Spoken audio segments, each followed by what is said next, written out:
militante, básicamente para tratar de comprender. Eduardo, bienvenido. Gracias por la invitación. A ver, percibimos, por lo menos los que estamos todos los días en los medios, en la gente se comunica mucho, como una especie de violencia, ¿no? Un estado de violencia en la sociedad, y me parece que va increyendo, ¿no? Más lo que uno escucha de la política, pareciera que todo va cerrando hacia un embudo que me preocupa, ¿no? Vamos a arrancar de ahí. Una Argentina hoy, ¿cómo lo estás viviendo vos? Bueno, creo que con esa misma preocupación, porque por un lado es cierto que esta es una elección importantísima, que se define una situación argentina, a nuestro juicio, por lo menos muy grave, una necesidad de cambio que nos parece evidente, y que entonces, como además hay cierta paridad en las cifras, hay una ansiedad, hasta cierta angustia se manifiesta. Pero creo que sobre eso está actuando un discurso fundamentalmente desde el oficialismo, que es un discurso que trata de forzar la polarización a través de la agresión. Hemos visto en estos últimos días cosas que no pueden ser habituales, digamos, en una sociedad democrática. Es decir, el presidente tiene todo el derecho del mundo de criticar a los medios opositores, como los medios opositores lo critican a él. Lo que es más difícil de aceptar es que él cuestione que existan medios opositores, ¿no? Los medios opositores serían medios que tergiversan la verdad. Claro. Entonces, si uno siguiera coherentemente ese razonamiento, habría que decir, bueno, que no haya medios opositores, o sea, que no haya libertad de expresión. Del mismo modo, hay una campaña que tiende a mostrar que si gana la fórmula que encabeza Alberto Fernández con Cristina, eso provocaría inmediatamente una situación de caos, colapso, ¿no? Y en términos más específicos, económicos, bueno, entraría en default la Argentina. Es decir, no podría pagar su deuda y entonces en el mundo seríamos repudiados y tendría consecuencias muy negativas, etc. Ahora, es curioso porque mientras el presidente y los medios oficialistas profundizaban esa campaña, acusando a la oposición del default, se pasa al oficialismo Adolfo Rodríguez Sá, que es el responsable del único default, no digo del único que existió en la historia argentina, pero del único que se declaró y se festejó como si fuera un acontecimiento muy... De pie en el Congreso. Exactamente. Entonces, esto es otro dato más que demuestra... Ahora, pero a mí a ver, y yo lo respeto, están estableciendo la agenda de discusión en la Argentina. Es decir, sale la ministra a hablar sobre este servicio básico, no sé cómo se llama exactamente, una especie de servicio militar light. Sale Arroyo recién, como estábamos escuchando, a hablar de la manera que hablan. Y la gente empieza a hablar de estos temas y no del problema real, que tiene que ver con que no tenemos un mango en el bolsillo y que nos cuesta vivir. ¿Eso es, vos lo considerás estrategia política? ¿Es, digamos, una actitud por parte de la oposición todavía relajada frente a lo que se viene? ¿Debería accionar un poquito más? ¿Cómo lo pensás?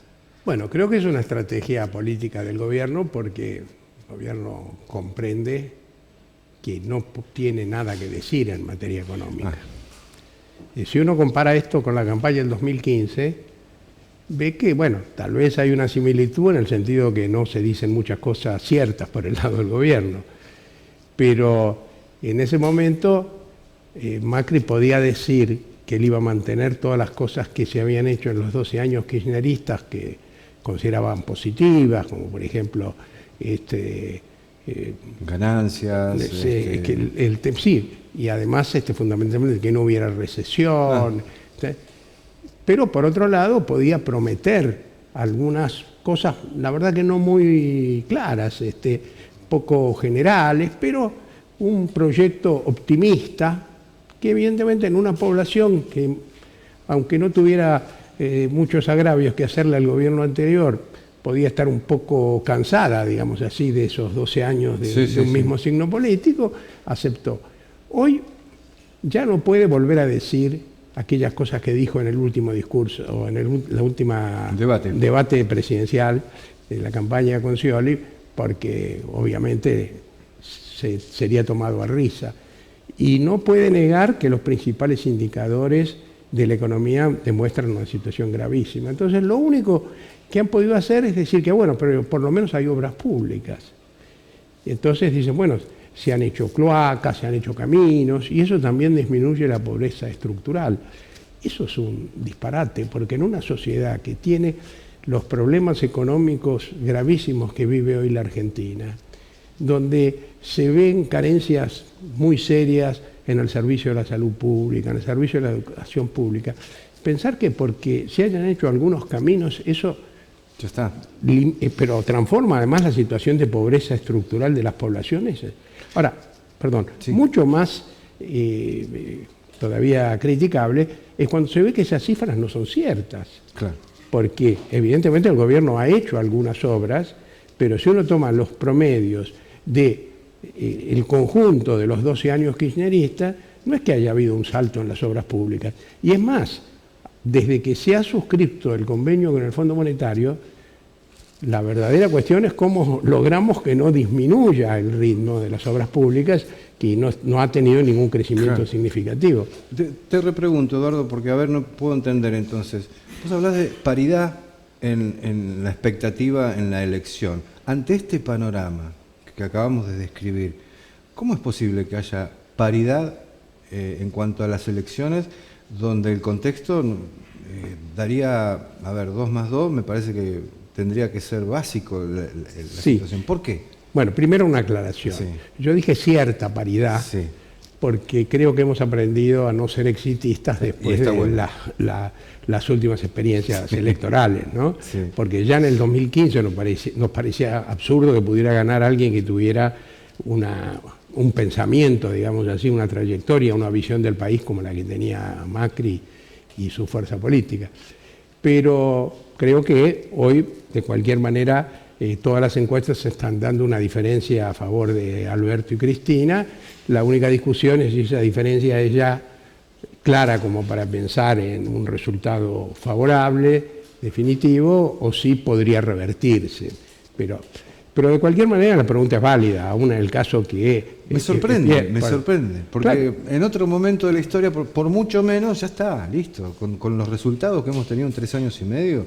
Sin embargo, hay dudas, ¿no? Sí, yo creo que hay algunas cosas que sirven para explicar esto y hay algunas que tenemos que seguir pensando, porque evidentemente este país está cambiando y no necesariamente para bien, ¿no?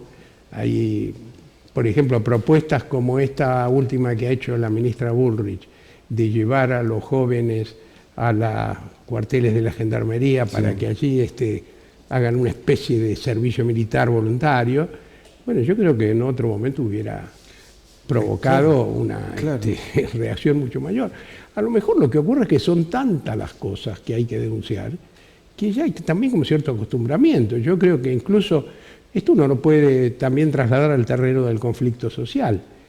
En los últimos meses no ha sido tan importante la expresión de la protesta social contra el gobierno. Es decir, lo ha sido en cada fábrica que se cierra, en cada situación que hay un conflicto puntual, digamos, pero evidentemente la gente está pensando en la elección y descubre tan poca sensibilidad en este gobierno para rectificar sus políticas que los que no están de acuerdo con el gobierno pensarán, bueno, tenemos que votar y sacarlos y esto cambiará todo. Pero no hay que subestimar la influencia que ejerce el discurso de los medios.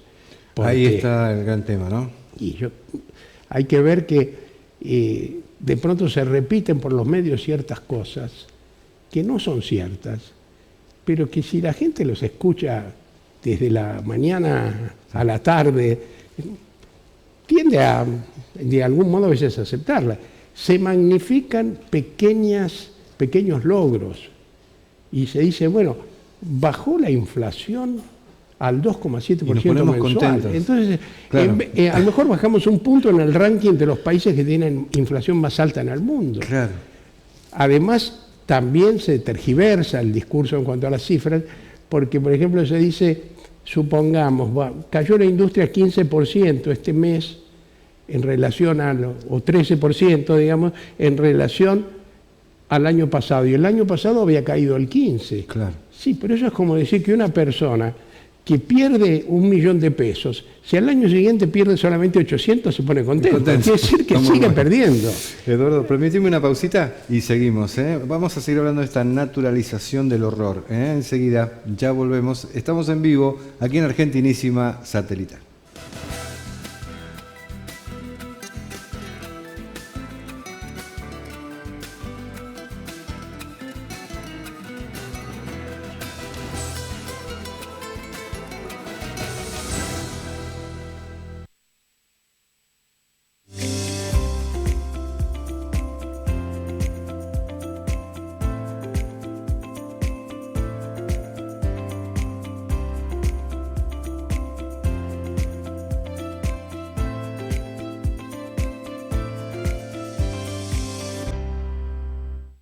En Argentinísima estamos trabajando constantemente para mejorar. Es por ello que le avisamos a todos los cableoperadores que distribuyen nuestra señal se han modificado los parámetros del satélite. Para mayor información, comuníquese al 011